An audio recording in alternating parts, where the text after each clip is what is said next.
अस्सलाम वालेकुम दोस्तों। मेरा नाम साकिब हुसैन है और आप देख रहे हैं नर्सिंग फाइल्स। आज हमारी क्लास डिस्कशन का जो टॉपिक है वो है एंडोक्राइन सिस्टम। अगर आप पाकिस्तान से देख रहे हैं तो पाकिस्तान नर्सिंग काउंसिल की दिए गए करिकुलम के मुताबिक ये आपके सेमेस्टर 2 और आपके सब्जेक्ट एनाटमी एंड फिजियोलॉजी 2 का पार्ट है। इस चैप्टर के कुछ की हाइलाइट्स हैं या ऑब्जेक्टिव्स जिन्हें आप कह लें, वो हम डिस्कस करेंगे कि इस चैप्टर में हम बेसिकली क्या क्या पढ़ने जा रहे हैं। तो सबसे पहले हम ये डिस्कस करेंगे कि एंडोक्राइन सिस्टम क्या है, endocrine gland and endocrine tissues में बेसिक फ़र्क क्या है। उसके अलावा ये डिस्कस करेंगे कि हार्मोन कितने किस्म के होते हैं, आपके लिपिड सॉल्युबल हार्मोन कितने किस्म के होते हैं, आपके वाटर सॉल्युबल हार्मोन कितने किस्म के होते हैं। उसके अलावा target cell and target organ में बेसिकली फ़र्क क्या है। लास्ट में हम ये डिस्कस करेंगे कि मैकेनिज्म ऑफ एक्शन क्या है हार्मोन्स का। जैसे कि मिसाल के तौर पे अगर वाटर सॉल्युबल हार्मोन है कि वो किस तरह से जाके जीन रेगुलेशन करवा रहा है, और अगर आपके पास स्टेरॉयड हार्मोन है या लिपिड सॉल्युबल हार्मोन है वो किस तरह से जाके हमारे पास जीन एक्सप्रेशन वगैरह करवा रहा है, प्रोटीन बनवा रहा है, किस तरह से ये सारी चीज़ें काम करती हैं। उसके अलावा पिट्यूटरी ग्लैंड के बारे में basically in detailed anatomy and physiology उसकी डिस्कस करेंगे, उसकी लोकेशन, उसका स्ट्रक्चर एंड फंक्शन डिस्कस करेंगे। उसके अलावा हाइपोथैलेमिक जो हार्मोन्स हैं उनका रोल डिस्कस करेंगे कि पिट्यूटरी ग्लैंड की सिक्रेशन में उनका क्या इन्वॉल्व है, कौन से हार्मोन जो है वो पोस्टीरियर पिट्यूटरी ग्लैंड पे एक्ट करते हैं और कौन से हार्मोन जो है वो इंटीरियर पिट्यूटरी ग्लैंड पे डिस्कस करेंगे। और हमारे पास हाइपोफिशियल जो हमारे पास एक पोर्टल सिस्टम होता है वो किस तरह से काम करता है। उसके अलावा हम डिस्कस करेंगे कि हार्मोन जो है हमारे पास interior and posterior pituitary gland से जो रिलीज़ होते हैं उनका बेसिकली फंक्शन क्या है, किस तरह से वो जाके दूसरे ऑर्गन्स पे बाइंड करते हैं और किस तरह से जो है वो फंक्शन को या अगले रिलीज ऑफ हार्मोन को इनिशिएट करते हैं। एंड हम ये डिस्कस करेंगे कि structure, function of thyroid hormone, हमारे पास जो थायराइड ग्लैंड है या पैराथायराइड ग्लैंड है उनमें से जो रिलीज हो रहे हैं हार्मोन्स उनके फंक्शंस क्या हैं, बेसिकली उन इस ऑर्गन्स का स्ट्रक्चर क्या है। एंड लास्ट में हम ये डिस्कस करेंगे कि पीनियल ग्लैंड जो कि रिस्पॉन्सिबल होता है आपके एक हार्मोन का रिलीज करने में जिसे हम स्लीप इंड्यूस्ड हार्मोन कहते हैं, उसके रिलीज में एड्रिनल ग्लैंड के बेसिकली जो दो रीजन्स हैं आपके कॉर्टेक्स एंड मेड्यूला, वहाँ से कौन कौन से हार्मोन्स रिलीज हो रहे हैं। एंड लास्ट में हम पेनक्रियाज को बेसिकली डिस्कस करेंगे जो आपका इंसुलिन एंड ग्लूकागोन को रिलीज करने के लिए रिस्पॉन्सिबल होता है। तो ये सारी चीज़ें इन डिटेल्ड हम स्टेप बाय स्टेप मुख्तलिफ वीडियोज़ में जो है वो इनको तोड़ के डिस्कस करेंगे। आज की हमारी क्लास का जो मोटो है वो ये मोटो है कि हम अपने बेसिक्स डेवलप करेंगे कि एंडोक्राइन सिस्टम के बेसिक्स क्या हैं ताकि हमें आगे पढ़ने में मुश्किलात ना हो। तो जी बिस्मिल्लाह, सबसे पहले हम ये डिस्कस करना चाह रहे हैं कि एंडोक्राइन सिस्टम है क्या।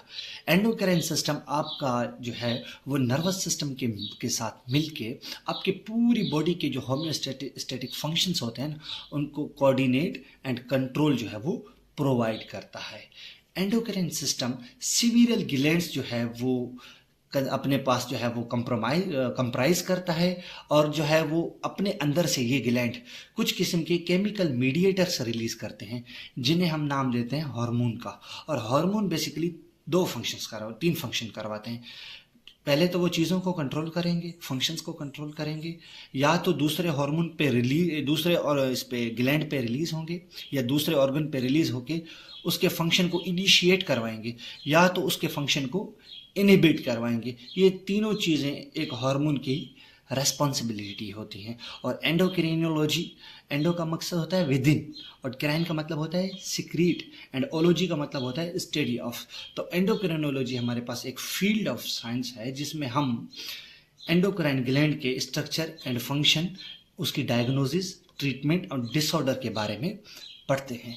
तो ये बेसिक है आपका एंडोक्राइन सिस्टम। उसके अलावा हम ये डिस्कस करना चाह रहे हैं कि आपके एंडोक्राइन एंड एक्सोक्राइन ग्लैंड्स या टिश्यूज में बेसिकली फर्क क्या है। तो सबसे पहले आप ये चीज़ें देख लें कि आपकी जो बॉडी है ना वो दो किस्म के ग्लैंड को कंसिस्ट करती है। पहले ग्लैंड को हम नाम देते हैं एक्सोक्राइन ग्लैंड का और दूसरी ग्लैंड को हम नाम देते हैं एंडोक्राइन ग्लैंड का। एक्सोक्राइन वो ग्लैंड होते हैं जो प्रोडक्ट यानी कि वो हार्मोन डायरेक्ट रिलीज करते हैं इनटू द डक्ट, सही है। और एंडोक्राइन ग्लैंड वो हमारे पास ग्लैंड होते हैं जो hormone directly into the blood stream जो है वो रिलीज करते हैं। मिसाल के तौर पे ये आपका ये आपका एक ग्लैंड है। अब इसको जो है वो, ये आपकी स्मॉल इंटेस्टाइन है, यहाँ पर जो है वो प्रोडक्ट रिलीज करनी है। ये क्या करेगा, एक डक्ट के साथ इसके साथ आके अटैच होगा, ठीक है। और एक हार्मोन, एक ग्लैंड है जो डायरेक्ट जो है वो ब्लड स्ट्रीम में अपना कंटेंट को रिलीज कर रहा है। तो यही चीज़ें मैं आपको समझाने की कोशिश कर रहा हूँ। वो ग्लैंड जो अपनी प्रोडक्ट यानी कि हार्मोन डायरेक्ट जो है वो ब्लड में रिलीज करे, उसे हम नाम देते हैं एंडोक्राइन का। और वो ग्लैंड जो हार्मोन डायरेक्ट रिलीज करे इनटू द डक्ट, डक्ट के होते हुए जो है वो अपनी टारगेट सेल पे या टारगेट ऑर्गन पे जाके पहुंचे, उन ग्लैंड्स को हम नाम देते हैं एक्सोक्राइन ग्लैंड का। एंडोक्राइन ग्लैंड आपके कौन कौन से ग्लैंड होते हैं? बेसिकली आपके पिट्यूटरी ग्लैंड आपका एंडोक्राइन ग्लैंड है, थायराइड ग्लैंड आपका एंडोक्राइन ग्लैंड है, parathyroid, adrenal and pineal gland, ये आपके एंडोक्राइन ग्लैंड्स हैं। उसके अलावा सिविरल जो है वो organs and tissues secret hormones. अच्छा, कुछ हमारे पास एक ऐसे ऑर्गन्स होते हैं जिनका प्राइमरी फंक्शन होता है कि वो दूसरे काम करें, लेकिन उनका सेकेंडरी फंक्शन होता है कि वो अपने अंदर से हार्मोन्स भी रिलीज करें। अब मिसाल के तौर पे आप बात करें किडनीज की, जो कि सिंपल है। मैंने आपको पहली क्लास में ये पढ़ाया था कि किडनी अपने अंदर से एक हार्मोन रिलीज करते हैं जिसे हम नाम देते हैं एरिथ्रोपोइटिन का। लेकिन किडनी का मेजर फंक्शन है कि वो ब्लड को जो है वो हमारे पास फिल्टर करे। दूसरा काम उसका क्या है कि वो ब्लड की प्रोडक्शन में इन्वॉल्व होती है बाय द रिलीज ऑफ एक हार्मोन जिसे हम नाम देते हैं एरिथ्रोपोइटिन का। यानी कि किडनी का सेकेंडरी फंक्शन क्या हुआ कि वो अपने अंदर से हार्मोन्स भी रिलीज करती हैं। तो इस तरह के ऑर्गन को हम नाम देते हैं बेसिकली एंडोक्राइन टिश्यूज का। तो वो कौन कौन से हैं हमारे पास? हाइपोथैलेमस। हाइपोथैलेमस आपका एंडोक्राइन ग्लैंड कभी भी नहीं है, ये हमेशा वाइवा में पूछा जाता है। हाइपोथैलेमस आपका एंडोक्राइन टिश्यू है। हार्ट अपने अंदर से ब्लड को प्रेशर को रेगुलेट करने के लिए एएनपी के नाम से एक हार्मोन रिलीज करती है। पेनक्रियाज अपने अंदर से इंसुलिन एंड ग्लूकागोन रिलीज करते हैं। ओवरीज आपके प्रोस्टाग्लैंड हमारे पास प्रोजेस्टेरोन वगैरह रिलीज करती हैं। टेस्टिस आपका जो है वो टेस्टोस्टेरोन वगैरह रिलीज करती हैं। लेकिन टेस्टिस का बेसिक फंक्शन क्या होता है? स्पर्म की प्रोडक्शन। स्टमक जो है वो आपका गेस्ट्रिन वगैरह रिलीज करती हैं। उसके अलावा लिवर, प्लेसेंटा। अच्छा, प्लेसेंटा जो है वो कौन सा हार्मोन रिलीज करता है? वो करता है आपका HCG, ह्यूमन कोरियोनिक हार्मोन, जो कि बेसिकली हम पीटी स्ट्रिप में चेक करते हैं कि औरत जो है वो एक प्रेग्नेंट है या नहीं है। अगर वो प्रेग्नेंट होती है, अगर वो प्लेसेंटा की फॉर्मेशन हो रही होती है, तो प्लेसेंटा अपने अंदर से एक हार्मोन रिलीज करता है जिसे हम नाम देते हैं HCG का। वो पीटी स्ट्रिप उसको डिटेक्ट करके हमें ये बताती है कि जो औरत है वो हामिला है या नहीं है, यानी कि वो प्रेग्नेंट है या नहीं है। उसके अलावा आपके एडिपोस टिश्यू, ये भी अपने अंदर से हार्मोन रिलीज करते हैं। तो इन सब को मिला के हम एक नाम देते हैं एंडोक्राइन टिश्यूज का, जिनका सेकेंडरी फंक्शन होता है कि वो अपने अंदर से हार्मोन्स को रिलीज करें। वही सारी चीज़ें आपके जो है वो ये हाइपोथैलेमस आपके ऑर्गन टिश्यूज हैं। उसके अलावा आपकी skin, thymus, heart, liver, stomach, pancreas, small intestine, adipose tissues, kidneys, gonads, सही है। तो ये यहाँ से लेके ये बेसिकली आपके क्या है, ये एंडोक्राइन टिश्यूज हैं आपके। उसके अलावा पैराथायरॉइड ग्लैंड, एड्रिनल ग्लैंड, आपके thyroid gland, pituitary gland, pineal gland, ये क्या है आपके मेजर एंडोक्राइन ग्लैंड्स हैं, ठीक है। उसके अलावा अभी मैं बात करूंगा आपके साथ एक अहम चीज की, वो है हार्मोन रिसेप्टर्स। अब होता क्या है कि जो आपका सेल है ना, उसके ऊपर हर एक हार्मोन के लिए हमारे पास थाउजेंड्स की तादाद में जो है ना वो उस एक हार्मोन के लिए रिसेप्टर्स मौजूद हैं। और रिसेप्टर्स क्या हैं? बेसिकली आपकी इंटीग्रल्स पे प्रोटीन्स होती हैं। अगर आपने सेल मेम्ब्रेन को इन डिटेल पढ़ा हुआ है तो वो आपकी क्या होती हैं? प्रोटीन्स होती हैं। और वो हार्मोन आके उन स्पेसिफिक प्रोटीन के ऊपर क्या आके बाइंड करते हैं, जिन्हें हम नाम दे रहे होते हैं रिसेप्टर्स का।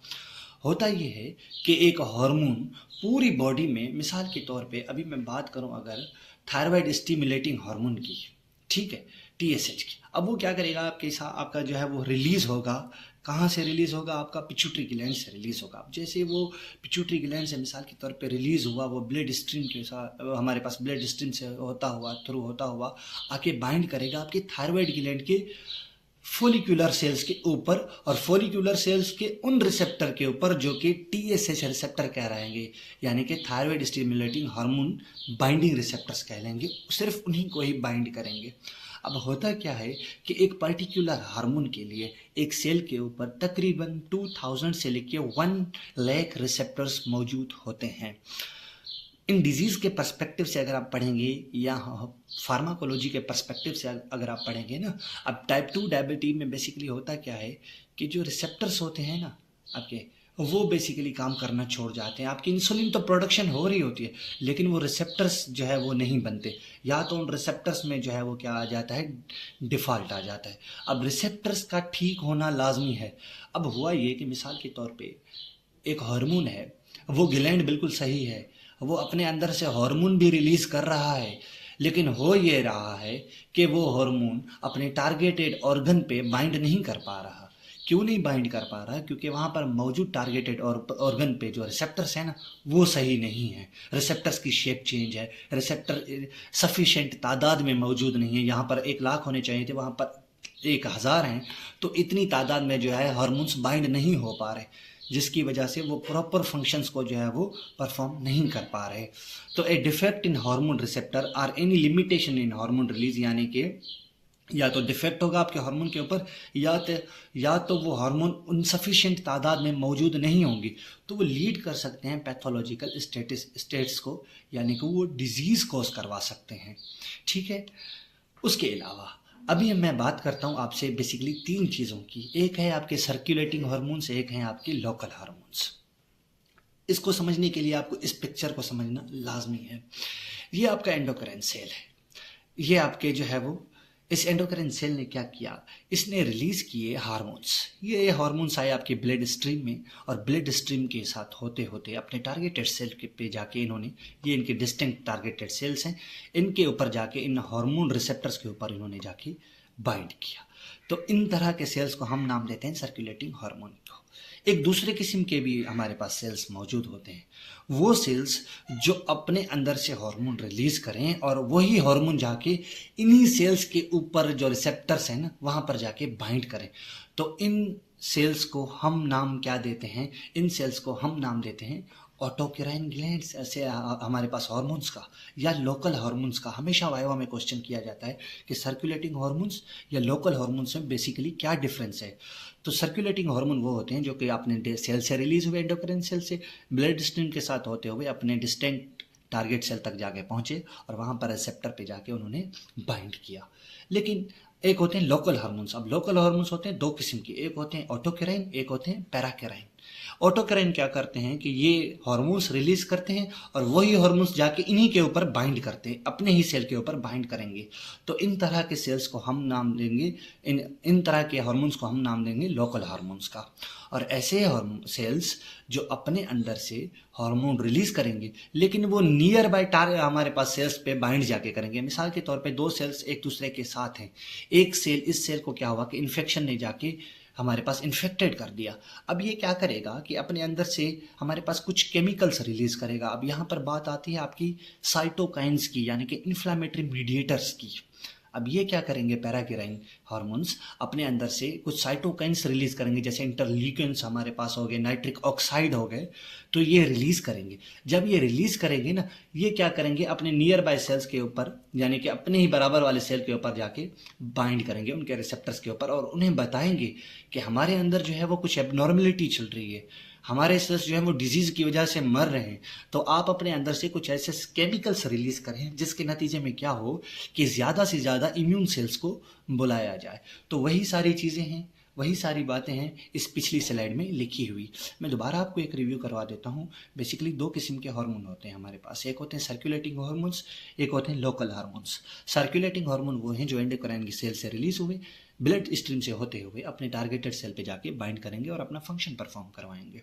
लेकिन लोकल हार्मोन्स 2 किस्म के होते हैं, एक होते हैं पैराक्राइन और एक होते हैं आपके ऑटोक्राइन। पैराक्राइन क्या करेंगे, अपने बराबर वाले cell, nearby targeted cell पे जाके बाइंड करेंगे, और ऑटोक्राइन सेल क्या करेंगे, अपने ही सेल के ऊपर जो रिसेप्टर्स होंगे ना, वहां पर जाके बाइंड करेंगे। तो वही सारी चीजें आपके most endocrine cells are circulating hormones. ये क्या करते हैं, अपने सेक्रेटरी सेल से जो है वो रिलीज होते हैं, इंटरस्टिशियल फ्लूइड से पास होते हुए ब्लड स्ट्रीम में जाएंगे और ब्लड स्ट्रीम से होते हुए अपने टारगेटेड सेल पे जाके बाइंड करेंगे। लेकिन लोकल हार्मोन्स क्या है, ये लोग एक्ट करते हैं लोकली या नियर बाय सेल्स के ऊपर। वो सेल्स जो नियर बाय सेल्स के ऊपर जो है वो एक्ट करेंगे उन्हें हम नाम देंगे पैराकैरिन का, और वो सेल्स जो अपने ही सेल के ऊपर बाइंड करेंगे उन्हें हम नाम देंगे ऑटोकैरिन ग्लैंड का, ऑटोकैरिन हमारे पास हार्मोन्स का। हुआ ये कि ऑटोकैरिन हार्मोन्स हमारे पास या लोकल हार्मोन्स बेसिकली क्या रिलीज करते हैं, वो रिलीज करते हैं आपके इंटरल्यूकिन्स जो कि मीडिएट करते हैं इन्फ्लामेटरी रेस्पॉन्सेस, स्ट्रेंथ करते हैं आपके इम्यून रेस्पॉन्सेस को, और नाइट्रिक ऑक्साइड क्या करते हैं, ये कॉज कराते हैं vasodilation and lower blood pressure. तो यही वो सारी चीज़ें हैं जो कि बेसिकली दोनों कॉन्सेप्ट आपको आने चाहिए। अब यहाँ पर जो है ये मेजर स्लाइड है, आपको समझने के लिए बहुत अहम है। अभी मैं बात कर रहा हूँ हार्मोन की क्लासिफिकेशन के बारे में ऑन द बेसिस ऑफ उनकी केमिकल के हिसाब से कि कौन से केमिकल के साथ हार्मोन बने हुए हैं। तो बेसिकली ऑन द सोल्यूबिलिटी जो हार्मोन्स हैं वो दो किस्म के मेजर क्लासेस में डिवाइड किए जाते हैं। पहली क्लास को हम नाम देते हैं लिपिड सोल्यूबल का, और दूसरी क्लास को हम नाम देते हैं वाटर सोल्यूबल का। लिपिड सोल्यूबल बेसिकली वो भी दो किस्म के होते हैं, एक होते हैं स्टेरॉइड हार्मोन, सही, एक होते हैं थायराइड हार्मोन्स। थायराइड हार्मोन जैसे कि T3 triiodothyronine and T4 thyroxine, ये क्या करते हैं कि थायराइड ग्लैंड से हमारे पास रिलीज होते हैं, और इनकी साइट ऑफ सिक्रेशन क्या है, थायराइड ग्लैंड के फॉलिकुलर सेल से ये रिलीज होंगे। स्टेरॉइड हार्मोन क्या है कि ये हमारे पास किस चीज़ से बनते हैं, हमारे पास कोलेस्ट्रॉल वगैरह से बनते हैं, और ये बेसिकली कौन कौन से हैं हमारे पास हार्मोन्स, आपके एल्डोस्टेरोन, कॉर्टिसोल, एंड्रोजेंस, ये आपके रिलीज होते हैं एड्रिनल कॉर्टेक्स से। कैल्सिट्रायोल आपकी active form of vitamin D है, और ये रिलीज होते हैं आपके किडनी से। टेस्टोस्टेरोन, एस्ट्रोजन एंड प्रोजेस्टेरोन, ये आपके रिलीज होते हैं टेस्टोस्टेरोन आपकी टेस्टिस से, एंड ओवरीज से रिलीज होते हैं आपके एस्ट्रोजन एंड प्रोजेस्टेरोन। वही thyroid hormones T3 and T4 ये आपके फॉलिकुलर सेल से रिलीज होंगे। वाटर सोल्यूबल की अगर मैं बात करूं तो इसमें 3 कैटेगरीज आ जाती हैं। एक है आपके अमाइंस, यानी इनके जो फार्मूला होगा केमिकल फार्मूला उसमें अमाइन ग्रुप अटैच्ड होगा, एंड आते हैं आपके पेप्टाइड्स या प्रोटीन्स एंड इकोनिक एसिड्स, सही है। अब ये जो है वो आपके तीसरे हैं। अमाइन में कौन कौन से आपके आते हैं, आपके एपिनेफ्रिन, नॉन एपिनेफ्रिन, जिन्हें हम बेसिकली नाम मिला के देते हैं कैटिकोल अमीन्स का, और ये रिलीज होते हैं आपके एड्रिनल मेड्यूला से। मेलाटोनिन आपके पीनियल ग्लैंड से रिलीज होगा जो कि आपके स्लीप इंड्यूस्ड। हिस्टामिन आपके मास्ट सेल से रिलीज होगा। अगर आपने जो है वो इम्यून सिस्टम को इन डिटेल पढ़ा हुआ है ना, तो बेजोफिल अगर आपके टिश्यूज़ में पाए जाते हैं तो उन्हें हम नाम देते हैं मास्ट सेल का। अगर वो ब्लड सर्कुलेशन में पाए जाएंगे तो उन्हें हम नाम देते हैं बेजोफिल का। तो ये टिश्यूज़ में जो बेजोफिल पाए जाते हैं उन्हें हम मास्ट सेल का नाम देते हैं, और वो अपने अंदर से रिलीज करते हैं हिस्टामिन। एंड सीरोटोनिन कौन रिलीज करेगा, आपके platelets. All hypothalamic releasing and inhibiting hormones, hypothalamus से जो रिलीज होंगे वो आपके पेप्टाइड्स एंड प्रोटीन्स कहलाएंगे जो कि वाटर सोल्यूबल होंगे। All anterior and posterior pituitary hormone जो कि आपके पिट्यूटरी ग्लैंड से रिलीज होंगे, ये आपके वाटर सोल्यूबल कहलाएंगे, या अगर आप डिटेल्ड सब क्लास में जाएंगे तो peptide and proteins. Insulin, glucagon और पेनक्रियाज वगैरह ये आपके पेनक्रियाज से रिलीज होंगे, और इन्हें हम नाम देते हैं प्रोटीन्स या पेप्टाइड्स एंड प्रोटीन्स का, ठीक है। तो ये इस क्लास में आएंगे। प्रोस्टाग्लैंडिन्स एंड ल्यूकोट्राइन्स, ये जो है सारे रिलीज होते हैं आपके आल सेल से एक्सेप्ट आरबीसीज कभी भी प्रोस्टाग्लैंडिन्स एंड ल्यूकोट्राइन्स को जो है वो रिलीज नहीं कर पाता, ठीक है। तो ये आपसे हमेशा वाइवा में ये वाली क्लास पूछी जाती है। आपसे ये पूछा जाएगा कि लिपिड सोल्यूबल हार्मोन कौन कौन से, आपको कुछ नाम दिए जाएंगे। आपको स्टीरॉयड हार्मोन के बारे में पूछा जाएगा, कौन कौन से स्टीरॉयड हार्मोन्स हैं, ठीक है। अमाइन हार्मोन्स के बारे में आपसे पूछा जाएगा। आपके पेप्टाइड एंड प्रोटीन हार्मोन्स के बारे में आपसे पूछा जाएगा, या आपको ये बताया जाएगा, आपको कुछ नाम दिए जाएंगे कि इसमें वाटर सोल्यूबल हार्मोन कौन से हैं और लिपिड सोल्यूबल हार्मोन कौन से हैं। तो ये सारी आपको जो टेबल है वो हमेशा याद रहनी चाहिए। अभी मैं बात करता हूँ आपके मैकेनिज्म ऑफ एक्शन से कि लिपिड सोल्यूबल हार्मोन और water soluble hormone basically function किस तरह से परफॉर्म करते हैं। इन दोनों का मैकेनिज्म अलग है, फंक्शन परफॉर्म करने का मेथड अलग है। वाटर सोल्यूबल हार्मोन क्या करते हैं, क्योंकि हमारे पास हाइड्रोफोबिक एंड्स होते हैं आपकी सेल मेम्ब्रेन के ऊपर, तो water soluble hormone direct cell membrane को क्रॉस नहीं कर पाते। ये क्या करते हैं, सेल मेम्ब्रेन के ऊपर आके रिसेप्टर के साथ बाइंड करेंगे। अब रिसेप्टर क्या करेगा कि वो सेकेंडरी हमारे पास मैसेंजर के थ्रू, एक सीरीज ऑफ मैसेंजिंग के थ्रू क्या करेगा कि एक रेस्पॉन्स इनिशिएट करेगा सिग्नल ट्रांसडक्शन पाथवे के थ्रू बेसिकली, और ये जाके जो भी इनके साइटोप्लाज्म में काम होगा या जीन रेगुलेशन यानी कि न्यूक्लियस वगैरह में काम होगा कि वो अपने फंक्शन परफॉर्म करवाएंगे। ठीक है, अब इसके मुकाबले में क्या होगा कि आपके lipid soluble hormone, lipid soluble hormone क्या करते हैं, वो डायरेक्टली क्रॉस करते हैं आपकी रिसेप्टर प्रोटीन के साथ। रिसेप्टर प्रोटीन के साथ lipid soluble hormone directly cytoplasm में आएंगे, आपके न्यूक्लियस के अंदर जाके आपकी डायरेक्टली जीन रेगुलेशन करवाएंगे। तो दोनों में फास्ट कौन होता है? दोनों में फास्ट होता है आपके लिपिड सॉल्युबल हार्मोन, जो कि अपना फंक्शन मोस्ट जल्दी में परफॉर्म करवाते हैं, और वाटर सॉल्युबल हार्मोन उनके मामले में थोड़े से स्लो होते हैं। क्यों स्लो होते हैं? क्योंकि वो सिग्नल ट्रांसडक्शन पाथवे को फॉलो करते हैं, और लिपिड सॉल्युबल हार्मोन ऐसा कोई भी पाथवे फॉलो नहीं करते। वो डायरेक्ट जाके जीन रेगुलेशन करवाएंगे, कोई प्रोटीन बनवानी है, कुछ भी करवाना है, कोई एंजाइम बनवाना है, कुछ भी बनवाना है, तो वो जाके खुद बनवाएंगे और खुद जाके अपने जो है फंक्शन को परफॉर्म करवाएंगे। ये दोनों का जो है वो मैकेनिज्म ऑफ एक्शन है। लास्ट वाली स्लाइड है आपकी हार्मोन इंटरेक्शन की। ठीक है, तो हार्मोन इंटरेक्शन की अगर हम बात करें तो responsiveness of target cell to the hormone depends on, जो रेस्पॉन्सिवनेस है ना टारगेट सेल की, वो डिपेंड करती है आपके हार्मोन के ऊपर कि वो जो फंक्शन है वो किस तरह से परफॉर्म करवा रहा है। हालांकि वह या तो वो सिनर्जेटिक इफेक्ट जो है दे रहा है, या तो वो इंटागोनिस्टिक इफेक्ट दे रहा है। अब सिनर्जेटिक इफेक्ट या इंटागोनिस्टिक इफेक्ट को समझना बहुत लाजमी है। सिनर्जेटिक इफेक्ट में क्या होता है कि दो हार्मोन मिलके एक पर्टिकुलर इफेक्ट जनरेट करवाना चाहते हैं। ठीक है, यानी कि मिसाल के तौर पे अगर ग्लूकागोन और एपिनेफ्रिन कलेक्टिवली मिल के हमारे पास ग्लूकोज की अगर ब्रेक डाउन करवाएंगे ना, तो वो नॉर्मल के मुकाबले में बहुत फास्ट होगी, यानी कि वो उस फंक्शन को जो है वो रैपिड रेट तक लेके जाएंगे। लेकिन एंटागोनिस्टिक इफेक्ट का मतलब क्या है कि दोनों हार्मोन एक दूसरे के अपोजिट काम करवा रहे हैं। जैसे कि आपकी इंसुलिन एंड ग्लूकागोन हमेशा एक दूसरे के जो है वो अपोजिट काम करते हैं। तो ये है हार्मोन इंटरेक्शन। सिनर्जेटिक इफेक्ट क्या होगा कि दो हार्मोन मिलके एक्ट करेंगे टुगेदर, और जो है वो फंक्शन जो है वो परफॉर्म कराएंगे पहले से ज़्यादा। ठीक है, और एंटागोनिस्टिक इफेक्ट क्या होगा कि दोनों एक दूसरे के अपोजिट काम करेंगे और एक दूसरे के जो है वो फंक्शन को रोकेंगे। तो ये आपकी हार्मोन इंटरेक्शन होगी। ठीक है, अब लास्ट में आती है आपकी पिट्यूटरी ग्लैंड एंड हाइपोथैलेमस। ये मैं कोशिश करूंगा कि आपको अगली क्लास में पढ़ाने की कोशिश करूं, और इससे जो है वो हम थायराइड ग्लैंड, पीनियल ग्लैंड और पैराथायराइड ग्लैंड के हार्मोन किस तरह से फॉलिकुलर सेल काम करवा रहे होंगी, किस तरह से इनकी डिजीज बेसिकली होती हैं। तो बेसिक जो है वो आगे मैं आपको ग्लैंड बाय ग्लैंड जो है वो इंशाल्लाह पढ़ाता जाऊंगा। तब तक के लिए दीजिए मुझे इजाज़त। अगर आपको कोई भी क्वेश्चन हो तो आप कमेंट बॉक्स में लिख सकते हैं, इंशाल्लाह मैं उसको समझाने की पूरी कोशिश करूंगा।